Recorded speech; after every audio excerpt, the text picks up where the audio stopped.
Hey, we got a really good one for you today, and what we're going to talk about is we're going to talk about beginner myths, and these are going to be really helpful for anybody that's just getting into inshore fishing. Maybe they're converting from freshwater fishing to inshore fishing, or you're new to fishing in general. There's a lot of information that's been around for a long time that just isn't accurate, and we're going to go through them, and these are some things that I wish I would have known when I first started getting into inshore fishing.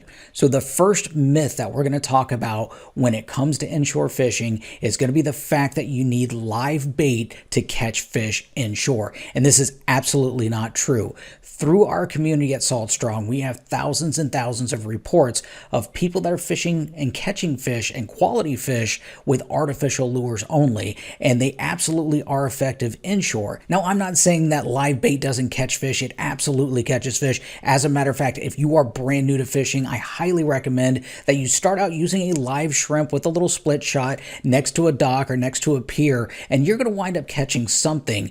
But I just want to let you know that you don't have to stick with live bait. Artificial lures are very effective. And one cool thing about artificial lures is you don't have to be a prisoner to having to find that live bait. You don't have to go to the bait shop first thing in the morning and hopefully they're not run out, or you don't have to run around that flat all morning trying to cast nets and mullet. If you take the time to learn how to use artificial lures, it can actually be a more effective and a fun way of catching fish. So don't think that you have to use live bait when it comes to inshore fishing. Now, speaking of artificial lures, we're going to go right into our second myth, and the second myth is going to be that you have to have a ton of different lures. Now, we've all been susceptible to the trap of retail and marketing that you have to have the latest and greatest lure to catch fish, but to be honest with you, what we do here at Salt Strong is we teach simplicity.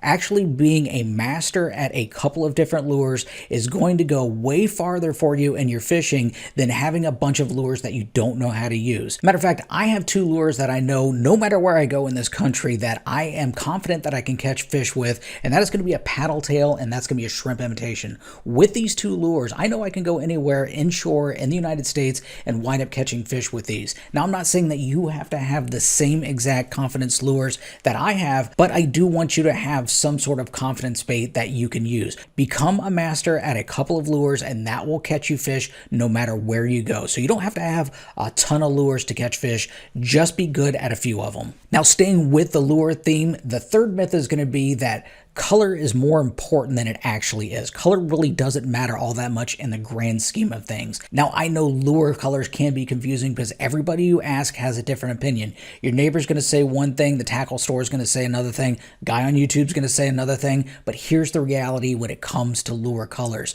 They all work. Now, there's a lot of people out there that believe that you should use a certain lure color whenever the sky's a certain clarity, the water's a certain clarity, the type of bottom. All of that can make a difference, but in reality, the most important thing is going to be finding the feeding fish. Matter of fact, color is way down the list.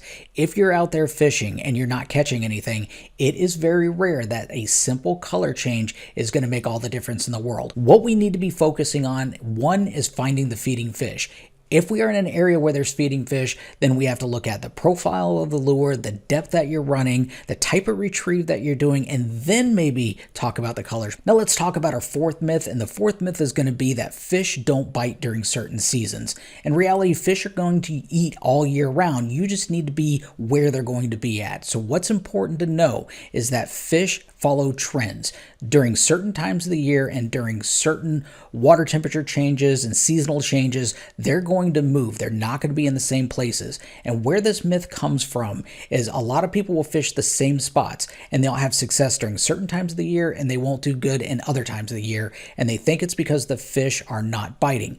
It's actually because the fish have moved and they're not in the same places all year round. So you need to know the biology of the fish and the seasonal habits of the fish and follow them where they're going to be. Meet them where they're at instead of trying to wait for them to come to you. You're going to be more successful that way. Now, I will say that when it comes to surf fishing, that is a little bit different. You're going to see some fish that are going to move up and down the coastline depending on the water temperature. So they're going to be available to you during certain times of the year. But whenever you're talking about your redfish, your trout, your flounder, flounder and your snook, they're going to go into different areas in the same general region, but they're still going to be catchable. You just got to go where they're at. Now, the last myth I want to talk about is that you have to have a boat in order to catch more and better fish. And that is one of the biggest fallacies that I see out there. It's absolutely not true that you have to have a vessel. Whether you're fishing from land or a kayak or a boat, you can still catch a lot of quality fish. You just need to use the advantages that are given to you. Now, a boat does have range. It has the ability to get you to places that you might not be able to get to in other types of vessels. A lot of times where the inshore fish are,